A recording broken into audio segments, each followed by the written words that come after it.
संशोधन बिल जो इस देश के इतिहास में संसद के द्वारा लिए गए ऐतिहासिक फैसलों में से एक है। इस देश के 90% मुसलमानों की भलाई के लिए है। यूपी सरकार के उप मुख्यमंत्री केशव प्रसाद मौर्य ने वक्फ संशोधन कानून को लेकर मचे हंगामे पर जोरदार पलटवार करते हुए कहा कि माफिया किस्म के लोग वक्फ के नाम पर बड़ी बड़ी संपत्तियों पर कब्जा करके करोड़ों करोड़ रुपए हर महीने घर ले जाते थे और ऐश की जिंदगी जी रहे थे। ऐसे लोग इस कानून के आने से बौखला गए हैं। केशव ने विपक्षी दलों को आड़े हाथों लेते हुए कहा कि कांग्रेस, सपा और टीएमसी जैसे दल जो मुस्लिम तुष्टीकरण की राजनीति करते थे, जिन्होंने इस देश के मुसलमानों को सिर्फ वोट बैंक बनाकर रखना चाहते हैं, अब उनकी दुकान पर ताला लगने वाला है। इसलिए वक्फ संशोधन कानून मुसलमानों के लिए फायदेमंद है। सुनिए केशव प्रसाद मौर्य को इस वीडियो में। बिल है, इस बिल को लेकर के भारतीय जनता पार्टी ने पहले प्रदेश स्तर की कार्यशाला की है, आज अवध क्षेत्र की कार्यशाला है, जिसमें हमारे महामंत्री और अवध क्षेत्र के प्रभारी संजय राय जी, हमारे क्षेत्रीय अध्यक्ष कमलेश जी और हमारे सभी इस क्षेत्र के सम्मानित विधायकगण, विधान परिषद के सदस्यगण, हमारे सभी जिलाध्यक्षगण इस कार्यक्रम का हिस्सा है। मैं आज ये कह सकता हूँ कि कांग्रेस पार्टी पूरे देश के अंदर जो वक्फ संशोधन बिल आया है, इसको लेकर के माहौल खराब करना चाहती है और उत्तर प्रदेश में कांग्रेस के मुख्य दरबारी और समाजवादी पार्टी के अध्यक्ष श्री अखिलेश यादव जी वह यूपी का माहौल खराब करना चाहते थे और पश्चिम बंगाल के अंदर टीएमसी जो पार्टी और सरकार दोनों का नेतृत्व कर रही हैं, वह वहाँ माहौल खराब करके रख चुकी हैं और उनके प्रवक्ता के रूप में श्री अखिलेश यादव जी उत्तर प्रदेश के अंदर रह करके जिस प्रकार से मुर्शिदाबाद का दंगा हुआ, हिंदुओं की हत्याएं हुई, उनको पलायन करना पड़ा,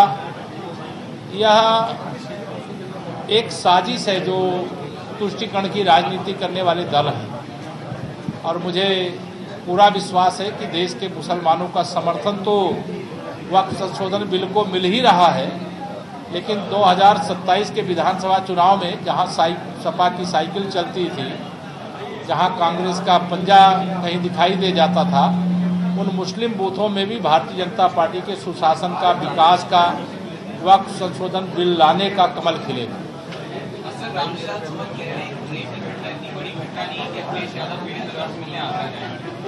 देखिए, समाजवादी पार्टी का चरित्र दलित विरोधी भी है, पिछड़ा विरोधी भी है, महिला विरोधी भी है और उनके इतिहास के पन्ने जब खंगालेंगे तो श्री रामजी लाल सुमन का यह बयान इस देश की, इस प्रदेश की हर बेटी का अपमान है और जो इस प्रकार की घटना से पीड़ित है उसको लेकर के ऐसा घटिया बयान देना, इसकी मैं निंदा करता हूं। और श्री अखिलेश यादव जी वास्तव में अगर दलितों के हितैषी हैं तो अपने सांसद श्री रामजी लाल सुमन के खिलाफ कार्रवाई करें और वह राजनीतिक नौटंकी बंद करके सही मायने में अगर केवल वोट बैंक की तलाश में वो नहीं घूम रहे हैं तो ऐसे मामलों में अगर कहीं कोई घटना घटी तो निश्चित तौर से वह